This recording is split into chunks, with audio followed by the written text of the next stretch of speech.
I'm the CEO of TextCastLive, LLC, and I have a level 70 human warrior on the Tarina server. Don't mess with me. That's all you need to know. I'll give you some mobile stats. First of all, there's a gazillion phones out there. You can count them. Everybody is text messaging, and there is a major convergence taking place right now of all technologies into mobile. The way that we run our lives and operate is so very much attached at our hip, especially with the advent of the iPhone and the BlackBerries. There's over 13 million iPhones that are currently on the market, and while Apple has not released any hard data yet, there is an untold number of iPod Touch. Does anybody have any numbers on that? What is it, Randy? Numbers, no, I haven't. You have an iPod Touch. Who else has got either an iPhone or an iPod Touch? Wow, look around. I mean, that is the majority in the room. And so I believe when Apple came out with the iPhone, the first generation one, they issued a shot to the cellular community, and it was 2 words. Those words were game over. Now, Google with Android might beg to differ, and Palm and some of the others, they're still competing for their part of the market share, and it's strong, but I believe Apple has the momentum. They're leading the way, and with the number of iPhones in here, I think that tells the story. How many iPod Touches are out there? A lot. And Android is on the way. There's several different mobile business models that I'm going to talk about today. One of them is ad revenue, generating money through putting ads on mobiles. One of them is branding. One of them is products and service sales. One of them is data mining. Another is generating affiliate income, direct marketing, and social networking, which is member acquisitions. Now, we can take a real boring approach to this, and I can be theoretical and hypothetical, or I can give you real-world experiences of what we're doing. Which would you rather have? Boring, please. How many say boring? Randy, raise your hand. Real world? Good. Okay, this is not going to be hypothetical. I'm going to pull back the kimono, as it were, and it's a good thing I'm standing behind this podium, so you won't have to see. This is going to be real-world stuff. And we're going to share some things that we have not shared outside the company before. So here we go. First case study is with an application called iVote Mobile. And this PC does not want to play my .mov file, so I'm going to actually try to stream it live from YouTube. Wish me luck. And let's have audio on this piece right here. Welcome to iVote, the world's first true social networking application for the Apple iPhone. Once you've installed iVote, you can choose from a number of questions related to politics, current events, sports, entertainment, and many more topics. By clicking the Locations button, you can see what people around the world, in your country, in your state, region, city, or county have had to say as well. Simply click a subregion to see. There's a number of questions on iVote, and simply by scrolling through them, you can choose which ones you'd like to make your opinion known on. Once you voted, you can instantly see what everybody else has to say. Take part in the social networking portion of the application by adding your own comment. This is where your voice can really be heard. Vote on comments by clicking the plus if you agree or the minus if you disagree. Click on the I Ask button and you'll have an opportunity to submit your question to appear on iVote. iVote, it's your voice in the digital age. Download now for free in the iTunes App Store or visit us at www.ivotemobile.com. All right, so resume me. There we go. All right, so this was our first app that we released at Infomedia, and it got into the App Store just shortly after the App Store launched. It was free. First thing we wanted to do was something that we knew would have an easy accessibility for people to download from the App Store, and this is when there was only 1,000 or so apps in the beginning, so it was much easier to get attention to it. What we do when the app launches is we collect their year of birth and their gender. So we know 3 things about them. when they were born, what their gender is, and where they're located. Because of the geolocation capabilities of the iPhone, we know where you live. Knows the phone ID. We ask 12 questions a day, and it's really a wide variety of types of questions. There's fun stuff, there's demographic stuff, there's psychographic questions, and you kind of saw the examples. Our timing was really strong that we released it before the election because our featured question was, who are you voting for? And it got pretty heated in the discussions that we had, but it drew a lot of people to the app. And it is supported by ad revenue and a Pro version, which we now sell for 99 cents. The Pro version is ad-free if they decide they want to go that way. The real business model, the real juice, is in the data that we're collecting. Let me give you an example. We know that a 35-year-old female who has downloaded and installed iVote, living in Denver, Colorado, prefers Coke to Pepsi. We also know that she owns 3 computers. We also know that she watches Lost, but absolutely despises 24, which I don't get because Jack Bauer's pretty cool. We also know that she voted for Obama, that she cheers for the Yankees, hates the Mets, and has a big screen TV over 50 inches. And that's just the beginning of what we know. Because of the fact that her iVote account is connected to her telephone ID, every question she answers is correlated back to her ID. So we believe that we may have more data on iPhone users than even Apple does. Is that pretty cool? The model here is all in the data mining. The ad revenue, we're using AdMob. Again, there's nothing to hide here. AdMob, if you're going to do ads on an iPhone, AdMob is the best place to get those ads and also the best place to advertise because actually what you could do is you could buy credits on AdMob, and if you spend over $50, they give you a 20% bonus, and so we cycle some of the ad revenue back in to drive more traffic. But you can see how the data mining here is really the main thing. And so the takeaway is to build an app that creates a social network of some kind.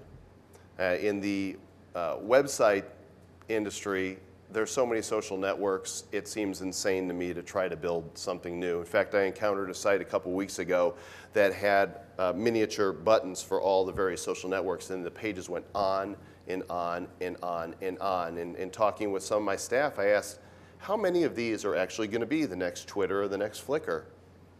The majority of them are destined for failure just because the market is so flooded. But if you're going to go mobile, it isn't. Yes, you can get a Twitter app for the iPhone. Yes, you can get a Facebook app. But there is a lot of room for geolocation in social networks and innovation. So it's all about your user base and leveraging that data.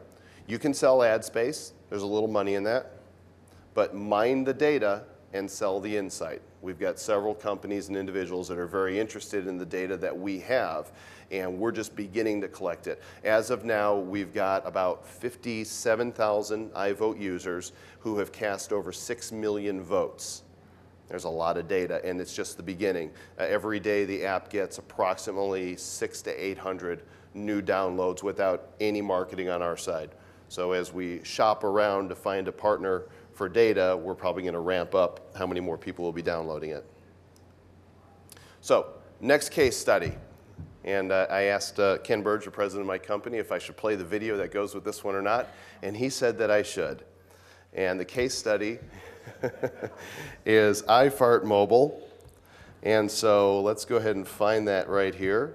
Those of you whose sensibilities are a bit more sensitive, I'm so sorry. It's a great case study, and this video created in-house with our own Dan Nickerson. Clear room fast, or just make someone laugh. iFart for the iPhone, maybe just what you're looking for.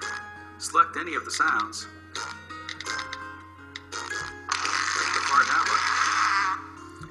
And if you want to embarrass, say the crap out of someone, you can do that too. With a sneak attack, set your timer, place it next to your victim, and walk away. And after the timer goes off, it'll play the sound that you select. Worried about someone using your phone without your permission? Don't be. With a security fart, there's a 5-second timer. You walk away, if someone picks up your phone, they'll hear your sound. There may be other fart apps out there, but with new features like Sound Recorder, Fart a Friend, and many more.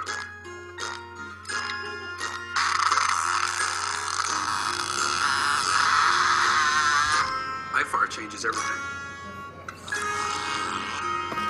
So there you have it. There's 50 of them now. 50 or more, and they're still making them. This came from a mastermind session in our office. As you could tell, we're largely an office filled with men, and we whiteboarded ideas and thought, what would be funny? What would sell? And this has, I don't know, who's read about this in the news? Okay, well, there's some that haven't, and we've gotten so far into the pop culture that we found this cartoon that somebody did. That was not me, that was my phone. The release of iFart Mobile made it clear a phone is not only for phoning. Let me pass, that was supposed to be the video. There we go. This is a novelty application we created for the iPhone and the iPod Touch 2nd edition. Those who try to download it for first generation iPod Touch or have to listen through their headphones. So we tried to picture what that looks like. Some guys sitting around in his room with headphones and playing with iFart. I didn't quite get it. It's 99 cents, so we priced it very low. We set up a website with a video to do some viral marketing, and then we did a lot of guerrilla marketing. I got out there in the trenches, and I just, like Gary was talking about this morning in the keynote, I just got, I contacted everybody I could. I emailed Mashable and TechCrunch and NBC and New York Times and Business Week and you name it, and the first story that broke was on TechCrunch, and it was Pull My Finger versus iFart Mobile. The fart wars are on. And that started getting some traction. But the thing that really sent us over the top and got us coverage all over the place is when I became transparent. People who are developing for iPhone are always wondering, if you're ranked number 75 in the store, what does that translate into as far as sales go? How many units are you selling? How much money are you making? And so we decided that I would start leaking numbers, showing people where we were ranked. And as we did that, that became a story that got picked up because it was very interesting to find out how much money we were making from selling this application. And because of that, it's starting to get into the cultural psyche. To date, we've sold over 300,000 units. Christmas Day alone, 39,000 units. And that was the big story that broke, and it broke all over the world. You could read stories from Germany and France and Spain and Korea and Japan and Hungary and Russia and Brazil and Venezuela and Chile and Israel and Canada and the UK and on and on. It's selling all over the world because of that. It's been purchased in 60 countries. It was the #1 paid app for 3 weeks. As of today, we have officially been dethroned by a very worthy application called iShoot. It's a tank game. And we developed this whole thing in-house. And what's important for you to know here is if you're going to do iPhone application, it's very hard to outsource it and get it done properly. We really strive to have world-class people in every level of our team. And that means having a world-class iPhone developer. So we did this whole thing in-house, and it's been all over the place. So here are the questions that app developers ask us, and I hope this is insightful for you. How much are you earning according to store rank?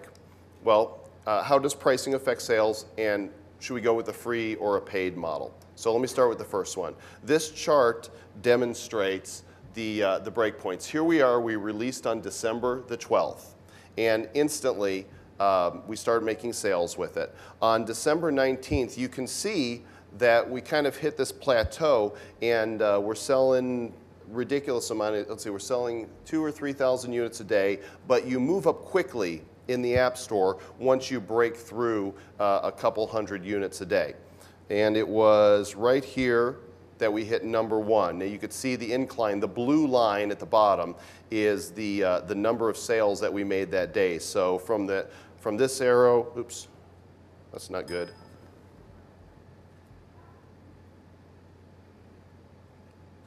Come back, presentation. Don't leave me. There we go. From this arrow, where we sold approximately 2,000, to this arrow, where we were selling about 13,000 a day, we jumped in rank from number 25 in the App Store to #1. So it takes a good number to get there, and then right here is where we peaked out on Christmas Day. We had already been at #1 for some time. Now, Our numbers have gone down significantly since Christmas Day and the day after Christmas, but we still stuck at number 1 for 2 additional weeks, which tells us that everybody's numbers dropped after Christmas. Right now, we're selling anywhere from 8,000 to 10,000 units per day still, and we're ranked at number 2. So hopefully that gives you a good idea of what it takes, how many sales you need to make to be up towards the top of the store. And of course, once you're at the top of the store, it's a self-fulfilling prophecy. People see what the hot apps are, and then they download the hot apps because they're there. All the other flatulence-based apps have pretty much fallen off into obscurity. And we're doing enough other things where I do not believe I'm going to go down posterity as the iFart guy, but it was a nice success. Now, how does pricing affect sales? We ask what happens if an app is $4.99 versus $9.99 versus $1.99. Now, we haven't had any apps that are high dollar enough to go with the $4 or $9.99, but with iVote Pro, which is the ad-free version of iVote, we do have an example. When they download iVote, there's an opportunity for them to upgrade to iVote Pro. There's a button in there, and it takes them right to the app in the store. When we had it at $1.99, 2.5% of the people who downloaded the free version upgraded to the Pro version. Now, this is from limited data, but this is what we've got to work with. When we lowered the price for the Pro version to 99 cents, 12% upgraded. So obviously, we're more than making up the difference in total dollar volume by offering it at a lower price point. Now, there's a lot of iPhone developers that are very grumpy because apps like this have driven down the price of other applications. In fact, some of the apps that were previously selling for $9.99, I've seen them lower their price to $7.99 or $4.99. Yes, Randy? You do lose ad revenue, but the sad truth is there's not a lot of ad revenue. The CPMs, Ken, what are the CPMs on AdMob right now? Okay. It's pretty low, so it's just a little extra gravy money. It's just like using AdSense. You're going to make some change for every view, but overall the ad-supported model is not going to be the main way to generate revenue. And the final question is, do you go free versus paid? I'll answer it in just a second. There's a lot of free apps. There's many more. There's over 13,000 apps in the store right now, and the majority of those are free. In order to get a free app up the charts, you have to have a lot of downloads. And I'm going to give you a case study on one here in just a minute. But it's much more difficult to rank because there's more competition. The free to paid strategy can work really well. Drive It Up the Charts is free. And if the application is really good, then you make it paid. And the total number of sales you've already made figure into your rankings so it can move up the charts a lot quicker as a paid app. Let me give you an example. The app is called iSteam. This is not ours. Basically, it steams up your phone. If you actually blow into it right here in the mic, it steams it up. And then you can put whatever picture you want behind it. Well, it really took off as a free app. And in a week's time, they had 1 million downloads. And so Dan Nickerson on our team was corresponding with the guy who developed it and said, you ought to try selling it. If you got 1 million downloads for free, you ought to be able to sell some of these at 99 cents. So the guy moved it over to the store, and he went with a 99-cent price point. It's not moved beyond number 25. On his blog, he claimed that iSteam was going to take iFart down, so he threw down the gauntlet. But something about this app did not drive to the top. We figure that as a paid app, he's making somewhere between $1,000 and $2,000 a day.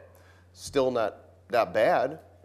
Don't know how much it cost him to do this, but it did not have the mainstream appeal.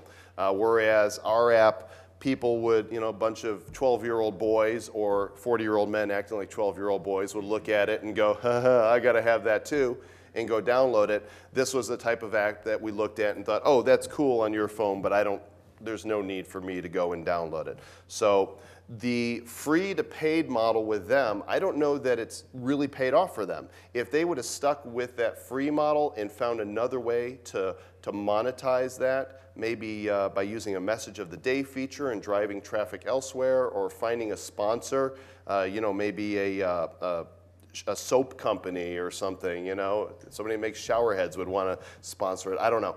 But they might have found another way to generate more out of the momentum they have than going to paid. Okay, what was your question? Yeah, what does Apple charge? Okay, so to become a developer in the iPhone store is all of, are you ready? $99. You fill out the application, you go to the iTunes site, and somewhere at the bottom there's become an iPhone developer, and then you got to find a good developer. You know, you give them all your transaction information so they know where to send direct deposits if you make money. But the barriers to entry to get signed up with Apple are very low. Pretty much anybody can do it. The trick is finding a good developer. Okay, so another good question, thank you. To sell an application, you upload them for free. It's taking Apple anywhere from 4 to 7 days to approve or reject apps, and whatever price you set, you get 70%. Apple keeps 30, so they're doing okay. So they've made you know, about $100,000 in farts from us.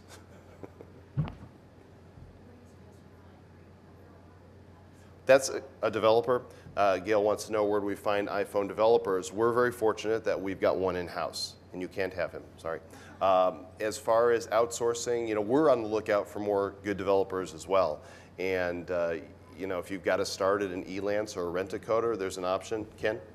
Yeah, so the development interface for iPhone is really similar to Mac, so they use the Cocoa framework. So really anybody who's done any Mac development or Objective-C can become an iPhone developer fairly quickly. Look at colleges and universities, because that's really the demographic who gets this phone and understands the development and time frames.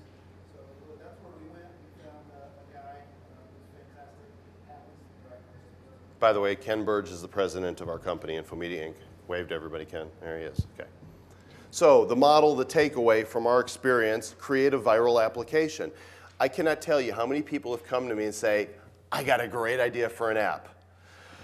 Okay, I'll listen to the great idea. And here's the problem with that. It could be a great idea, but we have a whiteboard filled with applications we're working on, and if we partner with somebody, then automatically that cuts half into whatever we're doing. So it's got to be a really killer idea. But come up with a viral application, and don't just say to yourself, wow, I think this is a great idea. Make sure you ask other people and ask other iPhone users once they're under some sort of NDA if they would want to use this, because what sounds like a great idea to you might not be as viral. I'm sure the guys who created iSteam thought that they were going to go right to #1 in sales and be making tens of thousands of dollars each day with it. That hasn't been the case because it didn't have that level of appeal, which is amazing. Free 99 cents. Where's the disconnect? It's 99 cents. But you got to realize a lot of the people that are buying these 99-cent apps are under 18. They're very careful with their money, or they got an iTunes card for Christmas or Hanukkah, and they're blowing through that thing, or they're putting apps on mom's phone. Can't tell you how many people we've seen post, you know, bought this for my son. I can't believe iFart's on my phone. But it happens a lot. So there really is a big difference from that free to paid model. So create a viral app.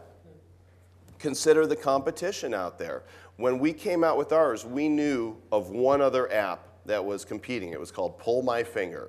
And they got a lot of media attention because Apple initially rejected them. But we were not aware of any other competition. The moment that ours hit in the news, every day more apps in the same genre came out, to the point where there are now iWhoopie, iToot, the Fart Machine, you name it. There's too many, so there's too much competition.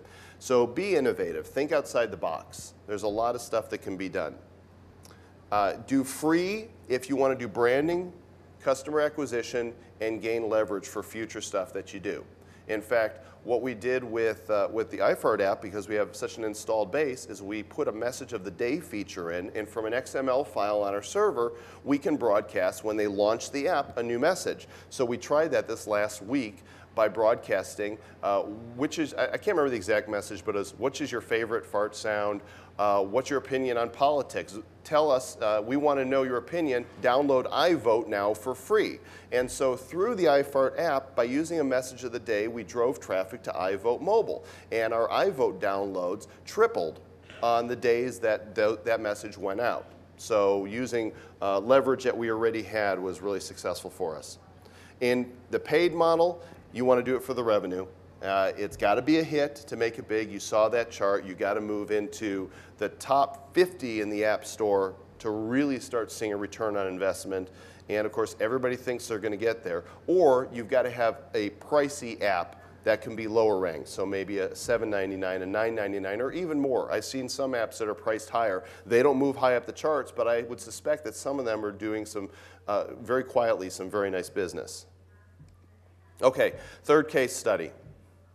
Shopping coupons app. I've been in affiliate marketing since 1996 when Amazon launched their associates program. And in 1999, I launched dealofday.com. So what we did with the shopping coupons app was a quick experiment to taking an RSS feed and turning it into an iPhone app. And this is what the shopping coupons app looks like. Very simply, pulling in our RSS feeds and decorating it nicely. You click on one of them, and boom, you're inside the coupon. Borders 20% off the list price of any item. You could see more detail, you could see less detail. If they click through it, takes them right to the website, just like you would on a web browser. If they fill it out, we get the affiliate commission. Real simple, straightforward, something that if you want to test a new developer that you've got, that you can throw at them and say, okay, here's my RSS feed, turn it into an app. And that's a good starting place, something that our dev knocked out in what, 2 days? 2 or 3 days. So the model for you is, this is an affiliate commission-based model, and it enforces brand loyalty for dealofday.com subscribers. And we've had this out here for a few weeks, and I found out yesterday we haven't even notified our Deal of Day members that the app is out there, and it's getting, I don't know, 300 to 400 downloads a day, and it's getting used. So we've got new customers coming through and using our affiliate links. It's convenient for them, and it's free. Did you have a question? Yeah, I was going to ask if it was paid or free. Yeah, this is definitely a freebie. I can't imagine anybody paying for the privilege of shopping through us and getting a commission, but that would be nice. I would take that. Okay, so that's a quick case study. Now we're going to go in a little deeper with this one. Mobile syndication service is something we just launched, and this came from my desire to take my content and squeeze it into an app here on the phone. And I believe I've got a video which I'd like to show that would demo it a little better, and then we can evaluate the model here. I'm pretty excited about this one. Hi, this is Joel Comm, CEO of Infomedia Inc. I'm going to scroll Infomedia, past the we've talking head guy here. Following web screen, and then it's going to load a picture of our designation. Now you'll notice up at the top, there's a message of the day. If you click on this, it'll actually open up the web browser within the MSS application and display the web page. Unlike most applications, when you click a web page on the iPhone and it leaves the app, this stays within the app. So we're actually just going to say done and go back within the app. Right here, you're able to put your phone number. So the phone number is always there for people to be able to reach you in your call center. If we go to the next button, this is going to be our news button. You can design any custom background that you want. This is Joel Comm's Daily Dispatch. And what you'll notice as we go through, these are each titles of articles that are on my blog, and what we're actually doing is bringing in the RSS feed to our own template. And so if we click any one of these, once again, it opens the browser within the application window so that you never have to leave the application. And it's loading up my blog in this entry right there. We can go forward and backward. We can refresh as well. I'm going to close that. And so you can place as many items in your daily news as you want. Next, we have our calendar. With the simple back-end interface, which I'm going to show you in just a minute, you're able to put your events here in the calendar.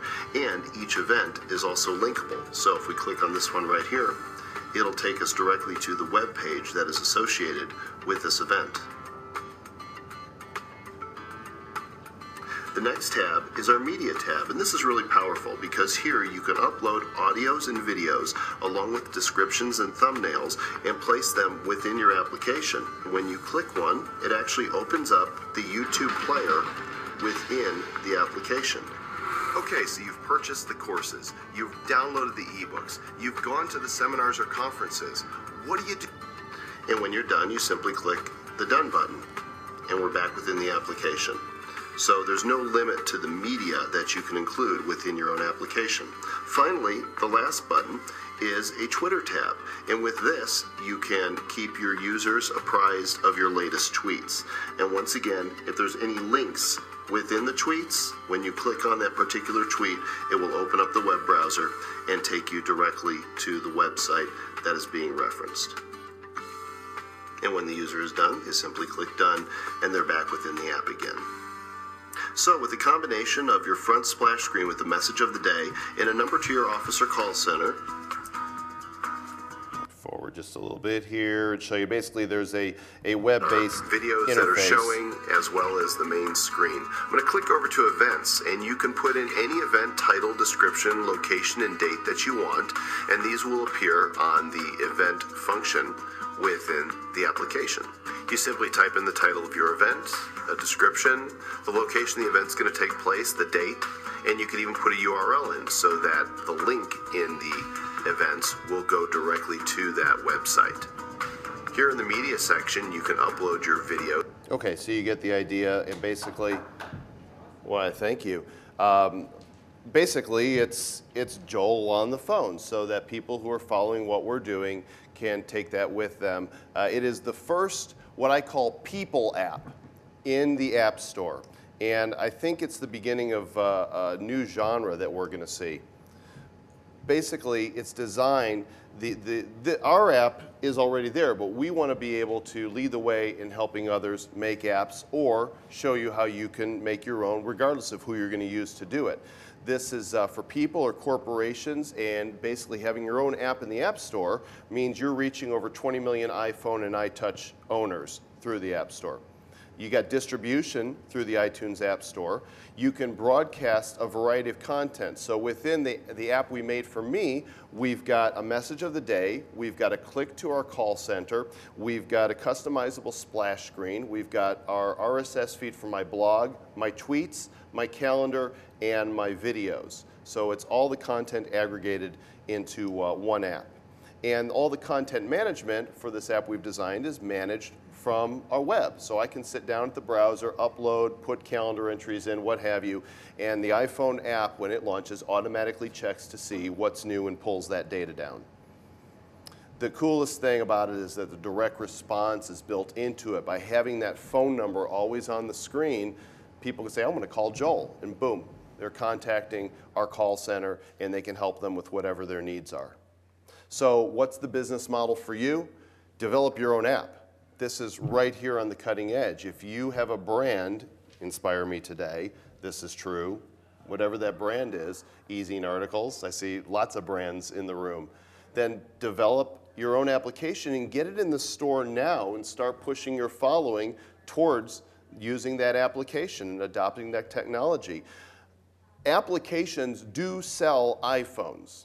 Super Mario sells Nintendo Wiis. The game Halo sells Xbox 360s. And we have had more than a handful of people say, and I kid you not, that they bought an iPhone because of iFart. I might not want to get too close to those people, but it is the fact. Applications do sell iPhones. And if you have a killer app, it can move products. So develop your own app. It will reinforce brand loyalty to your users. All of our people who have downloaded this so far are saying they love it. This is a great way to keep up with what I'm doing. So your users would love to keep up with what you're doing. It's great for back-end sales. You've got that click to call in the call center and that message of the day at top that you can link to whatever. So you couldn't read it on the screen, but mine said Twitter Power is coming out soon. That's the book we've got coming out on Twitter next month on John Wiley, and it links right to the page for that book. So great way to notify people of what's coming up. And it is a cutting-edge direct response mechanism because it is right there in the palm of their hand. All they got to do is launch it to see what's up. Pretty cool? All right, so we've gone through 4 models. Now I'm going to show you the 5th model, which some of you have experienced here, and I think this is really the future of direct marketing. In our case, the brand is called TextCastLive, but it's all about text messaging, and this is why the session is called the 100% open solution. Why text messaging? First of all, the deliverability is off the charts crazy great. We know where email is right now.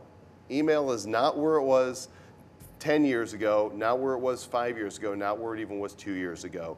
Our mails are good mails, where there's a double opt-in, are going into people's spam filters. Deliverability is lousy, and with so much spam in people's boxes, they're overlooking a lot of good emails. I can't tell you how many times I'm going delete, delete, delete, delete, delete, delete. Oh, what, did I just delete something? Oh, darn, where did I put that? And if you do that in your junk mail box, it's gone forever. I lost a message that way this morning. But with text, that deliverability is there. Unless the wireless carrier, unless AT&T has a hiccup, or Verizon goes down for a few minutes, your message is going through. Now, we know they have some technical issues, but for the most part, SMS messages make their way to where they're supposed to go. The open rates are crazy, insane, off the charts. Something about this thing, when it vibrates or dings, it doesn't matter if we're in a meeting. We go, who is that? And we look. So those messages get viewed almost 100% of the time. And if you don't open it right away, you will eventually, because you're going to go to your phone and you're going to see that there was a message. Am I right? It's going to happen. So the open rates are fantastic. And the conversions, by virtue of that, are also highly responsive. And I'll give you a case study of that. Using our TextCastLive platform, I sent an email to one of our lists and I said, we're beta testing this mobile direct marketing system. If you'll opt in, I'll give you a free report. There's a big hint there. There's an ethical bribe. Same way you might get somebody to opt into an email list is the way you get somebody to opt in to a sell list. So the ethical bribe was a report I had just written on social media. So we had about 140 people opt into this, take out their phones and actually text in, and then they have to confirm with a yes. So it is a double opt-in system. There is no government regulation on this yet, but will there be? You bet there will be. So we're just going to be proactive and design the system so that it's completely double opt-in from the get-go. 140 or so people opt in, and they get a welcome message saying, here is the link to your PDF. So now they know how to access the special report. I waited 2 or 3 days before I did anything else. I wanted them to forget the fact that they were on the list. Oh, nothing else is coming. I guess that's it. I got my report. 3 p.m. on Thursday, I went to my sales team and I talked to Ken. I say, let's do an offer to the list now. So I sent a text message. Mobile special offer.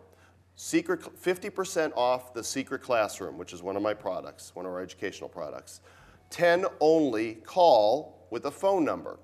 Sent it to the 140 people. Within 30 minutes, 3 people had purchased. What cost us in the same price range as 2 people going to McDonald's for lunch, we received $500 in sales, and 2 people signed up for a continuity program at $97 a month. Is that good? Thank you. Very responsive, and as you begin thinking through your business and how you can use it, the gears are going to start turn for you here. I'm going to give you some examples. I believe mobile marketing now is comparable to email marketing circa 1995. Who was doing email in 1995? Do you remember how insane the open rates were and how responsive people were? It was crazy. And of course, names that you could rent a list. I remember going to Postmaster Direct, Rosalind Resnick, bless her heart, and people were paying 25, 50 cents per email address to rent our lists, and it was insane. Well, this is where cell phone and direct marketing on mobile is going. This is cutting edge stuff, and it's happening now. And really, we're discovering new ways to use mobile every day. We can sit down and brainstorm ways that we would use it in different industries, but it's the people in the industries that are going to be innovative and come up with the ideas. So let's take a look at the needs of text messaging. To do it right, it's got to be double opt-in. Even though it's not regulated by the government yet, the carriers do require it if you're going to do it right. So if you want to go to somebody and say, I want to rent a list of X amount of names, it's phone spam, and you're going to tick people off more than you're going to get the sales out of it. There is a Sanford Wallace of mobile messaging out there somewhere, and he will be caught. The broadcasting can be instant. That's one way you could do it. Just like with AWeber or Constant Contact, you can go and you can blast a message to your confirmed lists. You could schedule broadcasts. I want to send it on this date and at this time. And finally, and most importantly, the autoresponder series. Just like you would go to AWeber and schedule message 1 for day 1, message 2 for day 3, then message 3 for day 10. You need to have the ability to schedule your messages to go when you want them to go. Finally, you got to have list segmentation so that you can send to your cell phone members via the state they're in, their zip code, whatever their buying patterns would be, any supplemental data that you collect. You want to be able to segment that list and have multiple campaigns. And there we go, multiple campaigns. So here's some ideas for mobile marketing offline, because offline and online, this has crazy number of uses.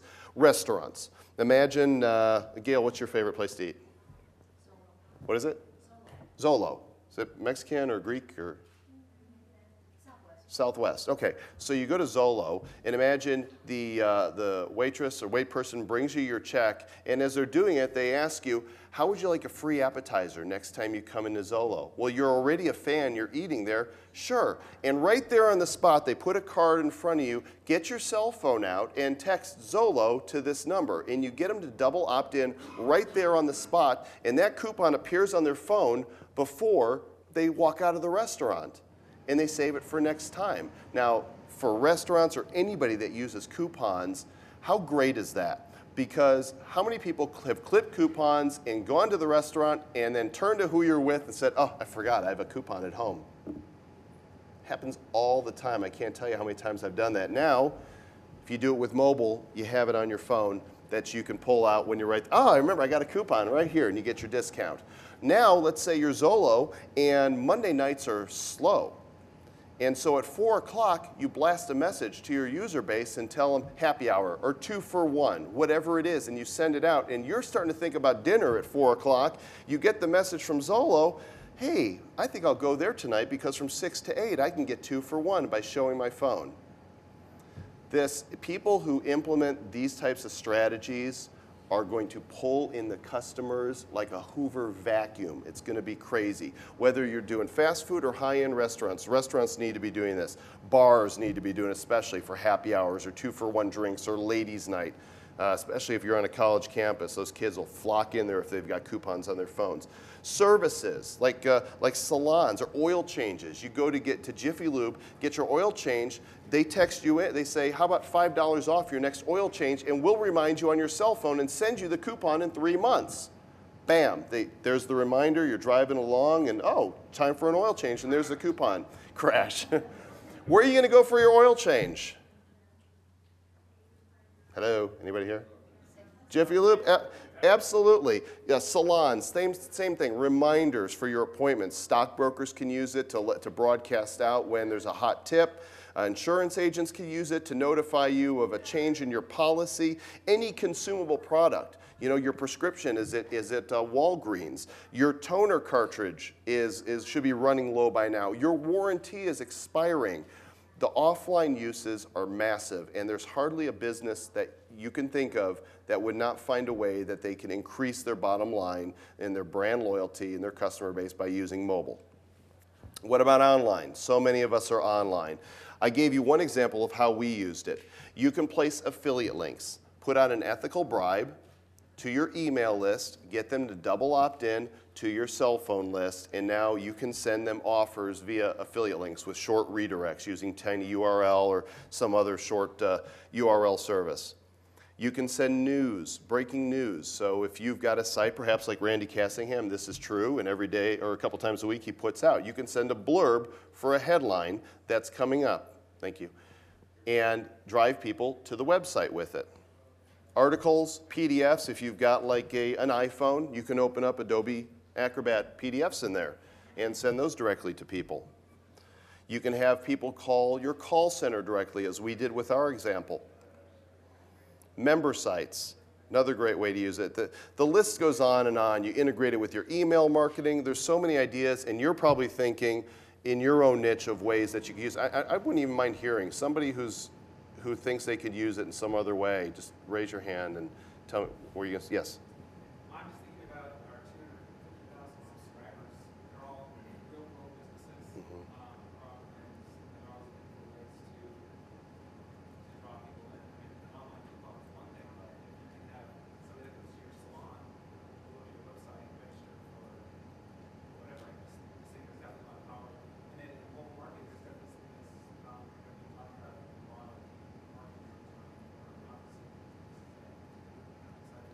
And a lot of people, they don't understand it. That's why I wanted to kind of reveal these as case studies, not to brag on, look what we're doing, but to show this is what is doable. So we get past the hypothetical and say, this is real world, and now go and do likewise. Find your way. I know you had an example as well, or were you just stretching?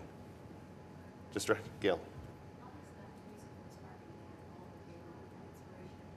Okay, Gail's got to inspire me today, and she sends out inspirational statements to her members each day. So that's a way. Yes? Sure.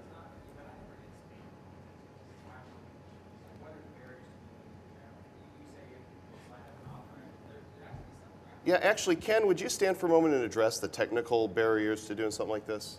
Sure. So if you do spam, it's really easy, right? You turn it off and let you because all your text messages have to go through the gateway. Then goes out to all the major carriers. So that gateway does monitor. And when people call in and say, hey, why did I just get spam? They can very easily just shut down your shortcut. So absolutely. And they do So it is somewhat regulated. It is somewhat regulated. It's regulated by the carriers, not by the government. Sure enough, the government's going to step in and mess it up over time. But if the carriers do a good enough job regulating, hopefully they won't mess it up too bad. But you guys have done it. It's a few hundred. It's not like it's going after millions and millions on a big, big unit. It will be, but it's not right now. They don't check for you if you opt in or other stuff. In order for us to use the system, we had to go through specs and paperwork this thick to get approved, because every carrier has their own specs. We have a few hundred thousand people spread throughout, and it'd be that's I can see. So there's some work you have to do. Yeah, what's that? Adding a caption to what that means. Yes, missed it by that much.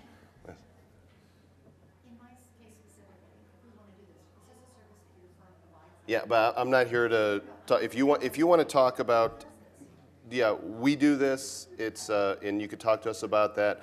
I know there's others that do mobile messaging. So just really quickly, I've got just a few minutes. If you want to come by, if you want to see how TextCastLive, our version of it actually works, I don't want to turn this into a commercial. I want to show you the back end. So basically, there's campaigns. The top one, AFSUM, is what many of you have opted into to get notifications here at Affiliate Summit.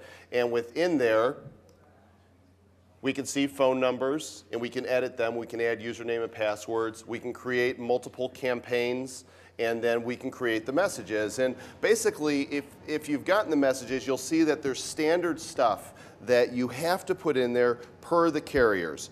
And that standard stuff with every message reads like this: help, reply help. Quit, reply stop. Standard message charges apply. So basically, you have about 120 characters to communicate what you want to. If you use more than that, it rolls over to another message. So your message goes ding and then ding again.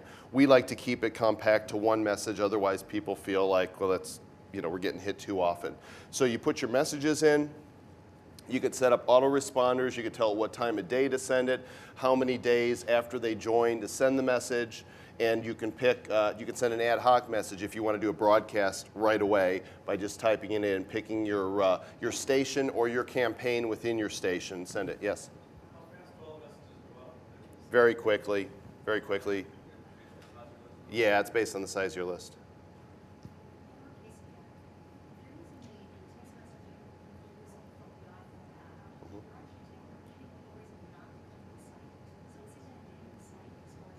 We don't know. The question is if you're using mobile and you're using the iPhone and sending people that way, is it going to ding your rankings? I think that's trying to hold on to what you've got is losing sight of moving forward. And the people who move forward, I think, are the ones that are going to get the most benefit. And we see that. The dinosaurs always go extinct.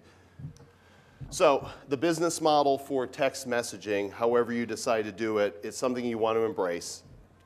Like I say, this is like email 1995, and now's the time. You want to build your own cellular customer list. There's places that do that. And then you want to apply direct marketing best practices, which means you want to make sure it's confirmed double opt-in. But here we are in 2009 talking about this, and there's a handful of people here listening about how mobile is done. 5 years from now, huge rooms will be filled at conferences like this, listening in on this, because those people who didn't get it then are going to start going, wait a second, what train did I miss? Because this is where it's going. And with that said, throw yourself into mobile marketing, experiment with the various business models, the 5 that we've showed you here, create your own applications or partner with somebody in the space already. Has this been helpful? Yes. Great. They ask that you take a minute to take the feedback form and rate the breakout sessions, and we have 7 minutes left, so if you've got questions, step on up to the mic. That way we can make sure we get the audio and the cameraman can get you on there, and I'll be able to answer whatever you want to know.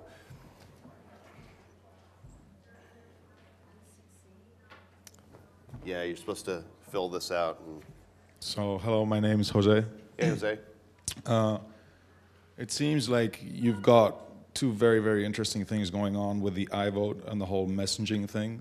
Are you planning to merge those together? Because the type of information you get out of the iVote would seemingly allow you to do extremely targeted campaigns.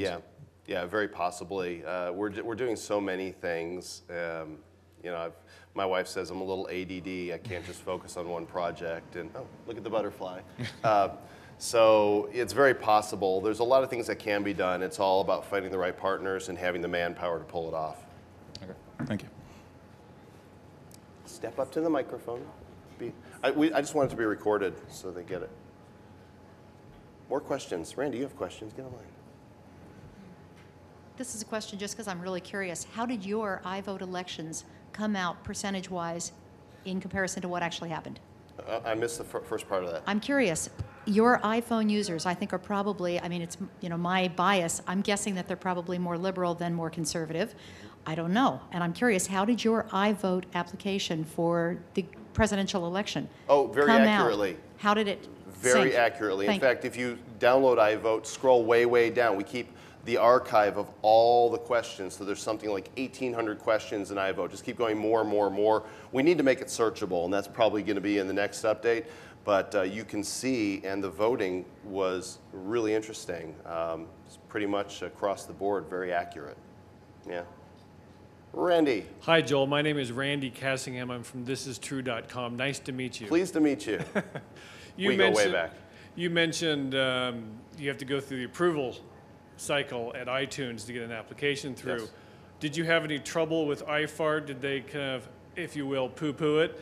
And and how do you go? How do you get them to change their mind? Okay, backstory on this. Great question. The application called Pull My Finger, the news broke by CNET the same day we were getting ready to submit iFart Mobile to the store. And the news was in the form of a video that the creator made saying, so here's our application that Apple has rejected from the App Store. And at that point we thought, well, I guess there's no point in submitting it. And we held on to it, and about a month later, I turned to Ken and I said, you know what? What do we got to lose? Let's put it up there. So in October, we submitted it, October 12th. And in the App Store, in iTunes Connect, where you can see your apps and make changes and price and everything, it said in review.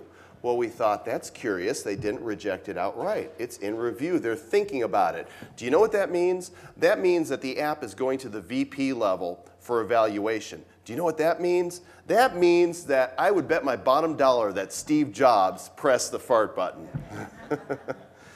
Because they had a big issue to figure out what apps are we going to let in, what's going to work, what's not for us. And so on December 12th, when I got a phone call from Ken telling me, guess what?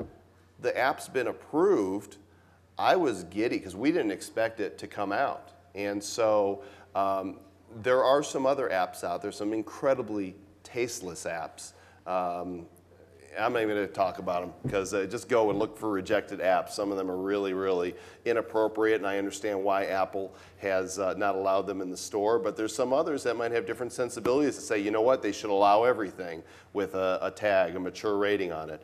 And in fact, when iFart came out, they had a mature rating on it, and the next day it disappeared, meaning anybody could download it. So interesting stuff. They're still figuring it out. You know, this is new for them as well. Joel Comm, hi, Chris Knight, Easy Articles. So talk about the development cycle from, let's just say you have a developer on your staff who's Mac savvy, so they know the code. How fast can a person like that take the concept of an idea to an application? What's the development cycle like? And if you can comment also, are there anything that, like, gosh, I wish I would have known this now, then when they started. Like, can you give some tips in terms of what not to do on your path to developing an iPhone app? Great question. I'm actually, Kent, would you step up to the mic and address the development cycle? Because our schedule is a little unique in that our developer is also a student, so he's not been full-time on this, and things that we've learned along the way. Sure. So when it comes to developing iPhone apps, if you've done any software development, you know it's really a team-based approach. So we have one guy who does the actual iPhone code. We also have a very talented graphic designer who does the interface, actually does the graphics for the interface, and those two guys work together really closely. And then we have another key piece of the puzzle, which is our back-end server app guy. So he writes all the web services the front-end iPhone application communicates with. So it's a three-person development team, if you want to think about it that way. The graphics guy, the iPhone client guy, and then the back-end server guy. And then we've got a couple of guys, myself included, who are kind of the software architect guys who plan out the app. Here are the features. Here's how it should all come together and work. So the key to this, and I'll emphasize this over and over, is that our developers are in-house. They're in the office with me at least 4 to 5 days a week, so that when we need changes made, we go to the room, we put it up on the whiteboard, and we change stuff right then and there. So you can try to outsource this and do it with guys overseas or whatever, and if that's what you want to go, good luck with that. I've done that in the past, but I'll tell you, the way to get an iPhone app done fast is to have your developer in the city that you're in and have meetings with them regularly and do a very quick review cycle on all work done every single day, because that's the way to get stuff out. So for iFart, if I was to estimate what it took to actually create that, if we did it full-time, was probably about a 1-month effort to get that done for iFart. And that's an estimate for 3 people. But as opposed to like the shopping app, which took 3 days Yeah. to get done because it's just pulling an RSS feed and putting a pretty face on it. Yeah, exactly. All right. Well, thanks very much for coming. I hope it's been helpful for you, and I need to let you go now. If you guys have any more questions, I'll stick around here along with Ken for a little bit. Thanks.